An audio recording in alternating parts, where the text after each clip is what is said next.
जय हिंद दोस्तों, मैं मोहित पाठक आपका अपने YouTube channel be happy crackers पर स्वागत करता हूं। आज हिस्ट्री के इस तीसरे लेक्चर में हम लोग शिशुनाग वंश पर चर्चा करेंगे और जितने भी इम्पोर्टेंट फैक्ट हैं जिनसे कि 100% क्वेश्चन एग्जाम में देखने को मिलते हैं उस पर हम विशेष रूप से चर्चा करेंगे। फ्रेंड्स, मैंने लास्ट में इस पर बेस्ड एक प्रैक्टिस सेट को इंक्लूड किया है। उस प्रैक्टिस सेट को हमारे साथ आप लोग भी सॉल्व कीजिएगा और कमेंट बॉक्स में बताइएगा कि आप लोगों ने उसमें से कितने क्वेश्चन अटेम्प्ट किए। फ्रेंड्स, मैंने इसके पहले ऑलरेडी 2 वीडियो अपलोड कर दिया है जिसमें मैंने 16 महाजनपद और हर्यक वंश के बारे में प्रैक्टिस सेट के साथ पूरा डिटेल से समझाया है। लिंक नीचे डिस्क्रिप्शन में है, आप वो लोग वीडियो ज़रूर वॉच कीजिएगा ताकि आपका हर एक एग्ज़ाम के लिए ये वीडियो काफ़ी बेहतर साबित होगा। ओके फ्रेंड्स, तो वीडियो को लाइक कीजिएगा और शेयर कीजिएगा और जितना हो सके चैनल को सब्सक्राइब कीजिए। तो आज का ये लेक्चर स्टार्ट करते हैं। देखिए, हमारा हेडिंग है शिशुनाग वंश। शिशुनाग वंश के बारे में हम पढ़ने से पहले कुछ इम्पोर्टेंट पॉइंट पर चर्चा करते हैं जो हमने पिछले क्लास में पढ़ा था। देखिए, मगध साम्राज्य के उत्कर्ष के बारे में चर्चा करें तो पुराणों में मगध साम्राज्य का वास्तविक संस्थापक बिंबिसार को माना जाता है। ध्यान दीजिएगा कि मगध साम्राज्य पर प्रथम राजवंश हर्यक वंश की स्थापना हुई थी, जिसे हम लोग पितृहंता वंश के नाम से जानते हैं। बिंबिसार ने राजगृह, जिसे हम गिरिव्रज के नाम से भी जानते हैं, उस नगर की स्थापना की और अपनी राजधानी और मगध की राजधानी यानी कि हर्यक वंश की राजधानी राजगृह या गिरिव्रज को बनाया बिंबिसार ने। ओके फ्रेंड्स, देखिए, बिंबिसार का उपनाम श्रेणीय था। बिंबिसार का पुत्र अजातशत्रु था। अजातशत्रु ने अपने पिता बिंबिसार की हत्या करके स्वयं सिंहासन पर बैठ गया था, इसलिए इस वंश को पितृहंता वंश भी कहते हैं। अजातशत्रु का उपनाम कुणिक था। ओके फ्रेंड्स, ध्यान दीजिएगा कि अजातशत्रु ही वह प्रथम व्यक्ति था जिसने राजगृह में स्तूप का निर्माण कराया था। अजातशत्रु के शासनकाल में बुद्ध की शिक्षा 2 भागों में विभक्त हुआ, पहला सप्तपिटक, दूसरा विनय पिटक। अजातशत्रु जैन व बौद्ध दोनों मतों का पोषक था। ध्यान दीजिएगा कि अजातशत्रु के शासनकाल के 8वें वर्ष में बुद्ध को महापरिनिर्वाण की प्राप्ति हुई थी। अब ध्यान दीजिए, महापरिनिर्वाण किसे कहते हैं? तो बुद्ध काल में जब बुद्ध भगवान ने अपने गृह का त्याग किया था तो उसे महाविनिष्क्रमण कहा जाता है बौद्ध ग्रंथ में। जब बुद्ध भगवान ने सारनाथ में अपना प्रथम उपदेश दिया था तो उसे धर्म चक्र परिवर्तन कहा गया है बौद्ध ग्रंथ में। और जब बुद्ध भगवान की मृत्यु हुई थी पूर्णिमा में तो उसे बौद्ध ग्रंथ में महापरिनिर्वाण कहा जाता है। ये फैक्ट आप लोग याद रखिएगा। अब ध्यान दीजिए कि अजातशत्रु के शासनकाल में उनकी राजधानी राजगृह ही थी। ओके फ्रेंड्स, और अजातशत्रु के पुत्र का नाम उदयन था। अब ध्यान दीजिए कि उदयन ने अपने पिता अजातशत्रु की हत्या करके सिंहासन पर पद ग्रहण कर लिया था और उदयन का उपनाम क्या था? उदयभद्र था। ध्यान दीजिए, ये पूछा जाता है क्वेश्चन में कि ध्यान दीजिएगा कि उदयन ने गंगा सोन नदी के संगम तट पर पाटलिपुत्र, जिसे उस टाइम में कुसुमपुर नाम से जाना जाता है, उस नगर की स्थापना की और अपनी राजधानी राजगृह से हटा के पाटलिपुत्र स्थानांतरित कर दिया था। उदयन के 3 पुत्र थे, अनिरुद्ध, मुंडक व नागदशक। नागदशक जो था वो हर्यक या पितृहंता वंश का सबसे अंतिम शासक था। और नागदशक के एक अमात्य, जिसे अमात्य मतलब होता है सेनापति या मंत्री कह सकते हैं, अमात्य जिसका नाम था शिशुनाग, उसने उसकी हत्या, उदयन की हत्या करके मगध साम्राज्य पर एक नए राजवंश जिसे कि शिशुनाग वंश के नाम से जाना जाता है उसकी स्थापना की। अब फ्रेंड्स, हम शिशुनाग वंश के बारे में पूरा डिटेल से समझते हैं और पढ़ते हैं। ओके फ्रेंड्स, तो वीडियो के साथ बना रहिएगा। ये वीडियो आपके लिए काफ़ी हेल्पफुल रहेगा। और ध्यान दीजिएगा फ्रेंड्स, इसके बाद आप किसी भी एग्ज़ाम की तैयारी कर रहे हो उसमें से क्वेश्चन आप लोग कोई भी क्वेश्चन नहीं छूटेगा इसको पढ़ने के बाद। ओके फ्रेंड्स, तो ये टॉपिक स्टार्ट करते हैं। देखिए, शिशुनाग वंश जो था उसका शासनकाल 412 से 344 ईसा पूर्व था। और शिशुनाग वंश की संस्थापक के बारे में बात करें तो देखिए, शिशुनाग वंश की संस्थापक जो था वो शिशुनाग था। शिशुनाग की देखिए विशेषता क्या थी? शिशुनाग की विशेषता यह थी कि इसने अवंती और वत्स राज्य पर अधिकार करके उसे मगध साम्राज्य में मिला लिया था, जिससे जो है मगध साम्राज्य और विस्तृत हो गया था। अब ध्यान दीजिए कि शिशुनाग के समय में उनकी राजधानी क्या थी। शिशुनाग के समय शिशुनाग वंश की राजधानी शासनकाल में जो है वैशाली थी। ओके फ्रेंड्स, तो ये ध्यान रखिएगा कि शिशुनाग की राजधानी पहली बार क्या हुई थी, वैशाली। ओके फ्रेंड्स, अब ये ध्यान दीजिएगा कि शिशुनाग जो था उसका उत्तराधिकारी कौन था। तो ध्यान दीजिएगा कि शिशुनाग का पुत्र कालाशोक था, जिसका उपनाम काकवर्ण था। ओके फ्रेंड्स, तो शिशुनाग का उत्तराधिकारी उसका पुत्र कालाशोक हुआ। और कालाशोक के शासनकाल के बारे में चर्चा करें तो देखिए, कालाशोक का शासनकाल जो है 394 से 366 ईसा पूर्व में था।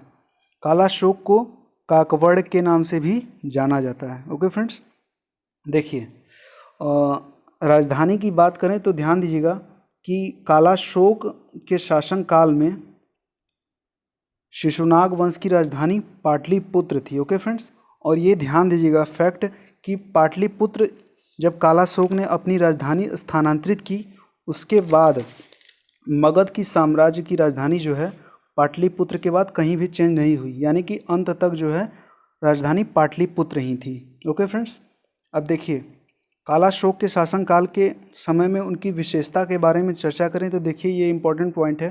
पहला हमारा पॉइंट है, इसने लगभग 28 वर्षों तक शासन किया, यानी कि जो कालाशोक जिसे हम काकवर्ण के नाम से जानते हैं, उसने अपनी शासन जो है 28 वर्षों तक लगभग किया था। महाबोधि वंश के अनुसार कालाशोक के जो है 10 पुत्र थे, ध्यान दीजिएगा, जिसने कालाशोक की मृत्यु के पश्चात मगध पर जो है 22 वर्षों तक लगभग शासन किया था। ओके फ्रेंड्स, अब देखिए हमारा दूसरा पॉइंट है कालाशोक के शासनकाल के समय के बारे में। ध्यान दीजिएगा कि कालाशोक के शासनकाल में द्वितीय बौद्ध संगति का आयोजन वैशाली में हुआ था, यानी कि द्वितीय बौद्ध संगति का आयोजन वैशाली में हुआ था, ये आप लोग ध्यान दीजिएगा। और इसी दौरान जो है कालाशोक ने अपनी राजधानी जो है वैशाली से हटाकर शिशुनाग वंश की राजधानी पाटलिपुत्र कर दी थी। और ये ध्यान दीजिएगा कि जब इन्होंने कालाशोक ने अपनी राजधानी पाटलिपुत्र किया था, उसके पश्चात कभी भी मगध साम्राज्य की राजधानी चेंज नहीं हुई थी। ओके फ्रेंड्स, अब देखिए द्वितीय बौद्ध संगति के बारे में चर्चा करें तो देखिए टोटल बौद्ध संगति 4 हुई थी। पहला बौद्ध संगति 483 ईसा पूर्व में, हमने आपको बताया था पिछले वीडियो में, 483 ईसा पूर्व में राजगृह में अजातशत्रु के शासनकाल में और महाकश्यप के अध्यक्षता में हुई थी। ओके फ्रेंड्स, ध्यान दीजिएगा कि पहली जो बौद्ध संगति हुई थी वो अजातशत्रु के शासनकाल में राजधानी राजगृह में 483 ईसा पूर्व में अध्यक्ष उस टाइम उस संगति बौद्ध संगति के महाकश्यप जी थे। अब ध्यान दीजिएगा कि जो दूसरी बौद्ध संगति हुई थी, दूसरी बौद्ध संगति 383 ईसा पूर्व में वैशाली में हुई थी। और ये ध्यान रखिएगा कि ये वैशाली में हुई थी। और जो वैशाली था वो तो शिशुनाग के शासनकाल में था, लेकिन कालाशोक के शासनकाल में उनकी राजधानी पाटलिपुत्र थी। लेकिन ये जो द्वितीय बौद्ध संगति हुई थी वो कालाशोक के राजधानी पाटलिपुत्र में न होकर वैशाली में हुई थी। और जब ये द्वितीय बौद्ध संगति हुई थी उस टाइम जो है कालाशोक ने अपनी राजधानी वैशाली से चेंज करके पाटलिपुत्र कर दिया था। ओके फ्रेंड्स, तो ये फैक्ट आप लोग याद रखिएगा।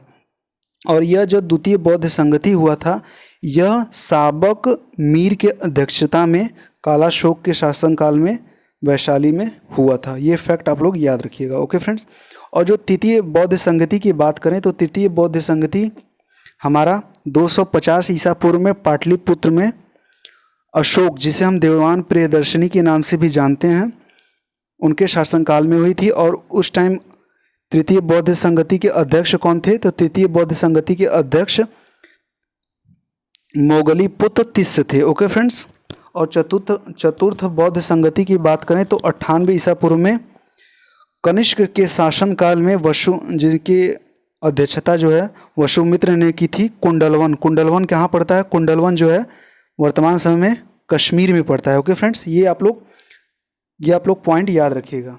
अब देखिए हमारा तीसरा नोट क्या है। तीसरा नोट है कि बाणभट्ट की जो रचना थी वो हर्षचरित थी। ओके फ्रेंड्स, ये कभी कभी एग्जाम में पूछ लेता है कि बाणभट्ट हर्षचरित किसकी रचना थी, तो आप लोग बताएंगे कि हर्षचरित बाणभट्ट थी। ओके फ्रेंड्स, और ये ध्यान दीजिएगा कि बाणभट्ट द्वारा रचित हर्षचरित के अनुसार कालाशोक जो थे उनकी राजधानी पाटलिपुत्र में घूमते हुए एक जो व्यक्ति था, महापद्म नंद नाम था उसका, उसने कालाशोक की हत्या जो है चाकू मारकर कर दी थी। ओके फ्रेंड्स, तो ये आप लोग फैक्ट याद रखिएगा। देखिए हमारा कुछ नोट है, इस नोट में लिखा है 344 ईसा पूर्व में शिशुनाग वंश का अंत हो गया। ये ध्यान रखिएगा, 344 ईसा पूर्व में शिशुनाग वंश का अंत हो गया और मगध साम्राज्य पर एक नए राजवंश नंद वंश का उदय हुआ। ओके फ्रेंड्स, तो नंद वंश के बारे में चर्चा हम चौथे लेक्चर में करेंगे। दोस्तों, मैंने शिशुनाग वंश पर जितने भी इम्पोर्टेंट फैक्ट बनते हैं उस पर पूरा डिटेल से वीडियो में बता दिया है। अब हम लोग उस पर बेस्ड प्रैक्टिस सेट को सॉल्व करते हैं और आप लोग भी प्रैक्टिस सेट को हमारे साथ सॉल्व कीजिएगा और कमेंट बॉक्स में बताइएगा कि आप लोगों ने प्रैक्टिस सेट में से कितने क्वेश्चन अटेम्प्ट किए सही। ओके फ्रेंड्स, तो जितना हो सके वीडियो को लाइक कीजिए, शेयर कीजिएगा और चैनल को सब्सक्राइब कीजिएगा। तो देखिए हमारा पहला क्वेश्चन है, 6वीं शताब्दी ईसा पूर्व मत्स्य महाजनपद स्थित था। तो आपके ऑप्शन हैं पश्चिमी उत्तर प्रदेश, बुंदेलखंड में, रुहेलखंड में, राजस्थान में। तो आपके ऑप्शन देखिए, आपका ऑप्शन डी सही हो जाएगा, राजस्थान में। अब देखिए इसके बारे में हम कुछ इंपॉर्टेंट पॉइंट चर्चा करते हैं। देखिए मत्स्य की राजधानी जो 16 महाजनपद था उसमें से एक मत्स्य था। मत्स्य की राजधानी विराटनगर थी और विराटनगर जो है पांडवों का अज्ञातवास था, जहाँ पर पांडवों ने अपना अज्ञातवास लिया था। और जो विराटनगर है मत्स्य की राजधानी, वो वर्तमान समय में जो है राजस्थान में स्थित है। ओके फ्रेंड्स, विराटनगर, जिसमें जो है पांडवों का अज्ञातवास था। देखिए हमारा सेकेंड क्वेश्चन है, प्राचीन भारतीय महाजनपदों के बारे में निम्नलिखित कथनों में से कौन सा कथन सही है। तो आपके ऑप्शन हैं, सभी महाजनपद अल्पतंत्रीय थे जहां शक्ति का प्रयोग लोगों के एक समूह द्वारा किया जाता था। ऑप्शन बी है, सभी महाजनपद पूर्वी भारत में अवस्थित थे। ऑप्शन सी है, महाजनपद कोई सेना नहीं रखते थे। ऑप्शन डी है, बौद्ध एवं जैन ग्रंथों में 16 महाजनपदों को सूचीबद्ध किया गया है। तो देखिए फ्रेंड्स, आपका ऑप्शन डी सही हो जाएगा, बौद्ध एवं जैन ग्रंथों में 16 महाजनपदों को सूचीबद्ध किया गया है।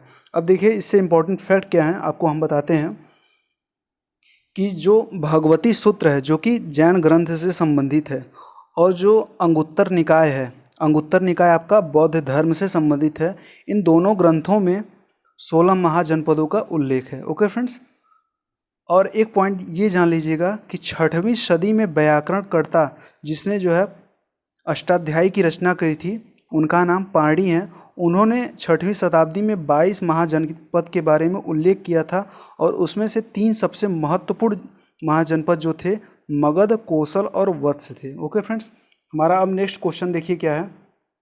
नेक्स्ट तीसरा क्वेश्चन है, पुराणों में कालाशोक को क्या कहा गया है। तो आपके ऑप्शन हैं देवान प्रियदर्शी, उदयभद्र, अमित्रघात। ऑप्शन डी है काकवड़। तो देखिए ऑप्शन डी जो है काकवड़, ये सही है।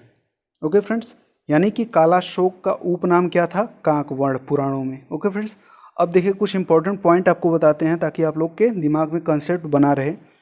जो हमारे हर्यक वंश या पितृहंता वंश के प्रथम शासक थे जिनका नाम बिंबिसार था, जिन्होंने स्थापना की थी, उनका उपनाम श्रेणीय था।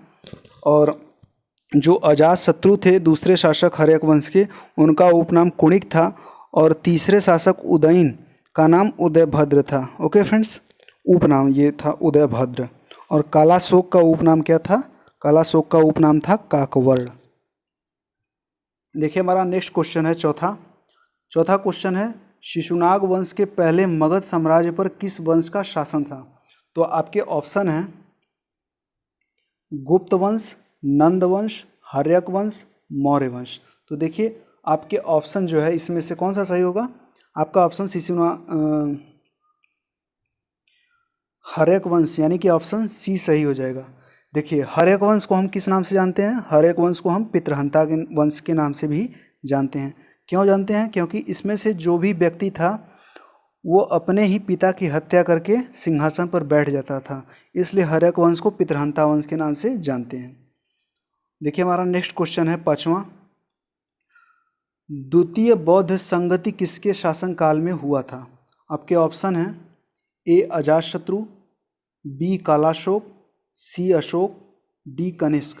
तो ध्यान दीजिएगा कि जो हमारा द्वितीय बौद्ध संगति था, वो कालाशोक यानी कि ऑप्शन आपका बी सही हो जाएगा।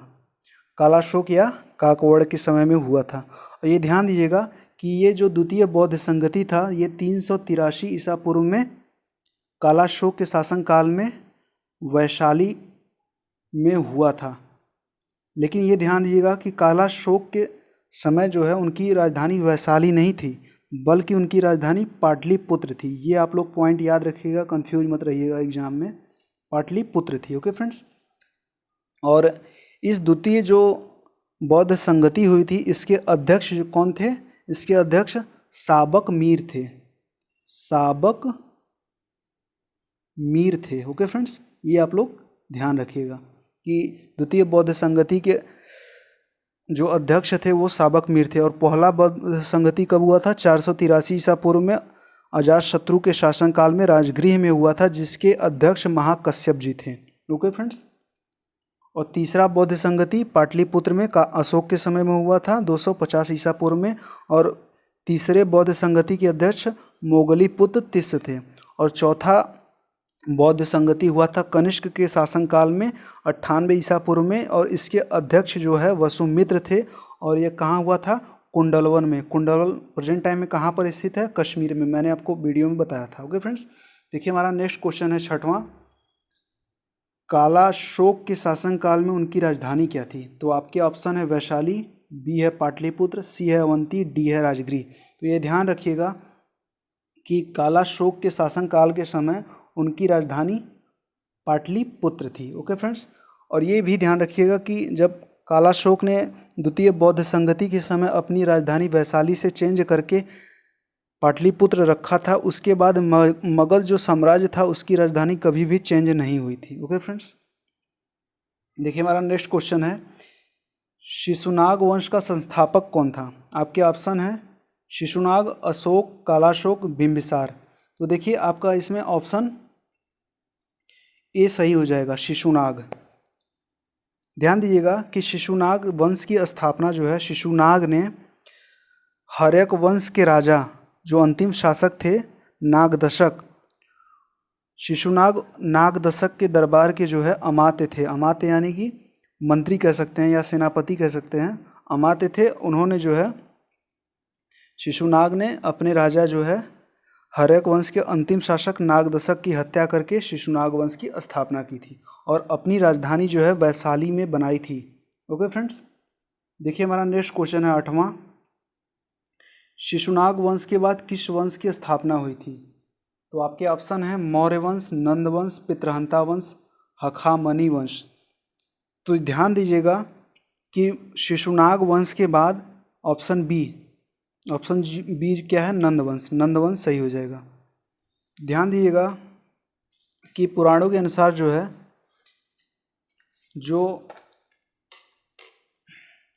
शिशुनाग वंश का अंतिम शासक कालाशोक था, उसके बाद उसके 10 पुत्रों ने जो है 22 वर्षों तक शासन किया। कालाशोक की हत्या जो है महापद्मनंद ने करके नंद वंश की स्थापना की थी। Okay friends. देखिए हमारा नेक्स्ट क्वेश्चन है 9वां। शिशुनाग वंश की प्रथम राजधानी कौन सी थी? तो आपके ऑप्शन हैं ए वज्जी, बी वैशाली, सी पाटलिपुत्र, डी राजगृह। तो ये ध्यान दीजिएगा कि शिशुनाग वंश की प्रथम राजधानी वैशाली थी और द्वितीय राजधानी पूछता तो आपका पाटलिपुत्र हो जाता, द्वितीय और ये प्रथम। Okay friends.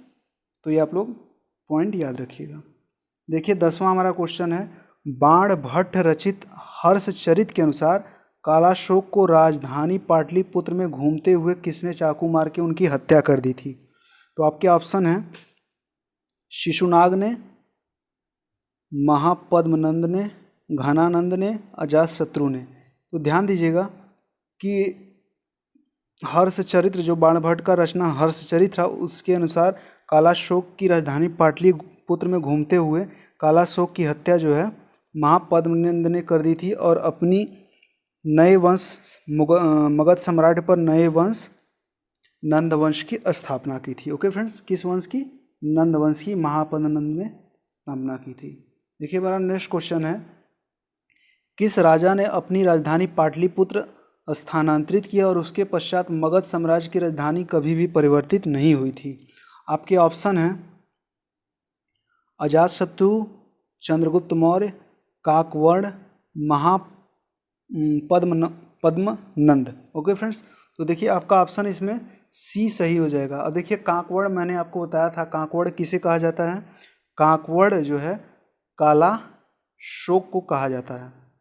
ओके फ्रेंड्स, तो आप लोग ध्यान रखिएगा कि कालाशोक ने जो है द्वितीय बौद्ध संगति के समय जो कि वैशाली में हुआ था उस टाइम अपनी राजधानी शिशुनाग वंश की राजधानी जो है कालाशोक ने वैशाली से चेंज करके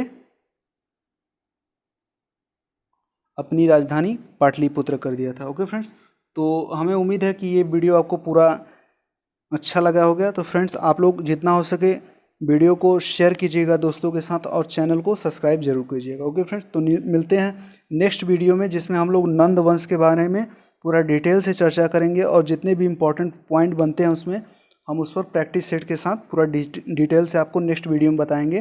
तब तक के लिए जय हिंद।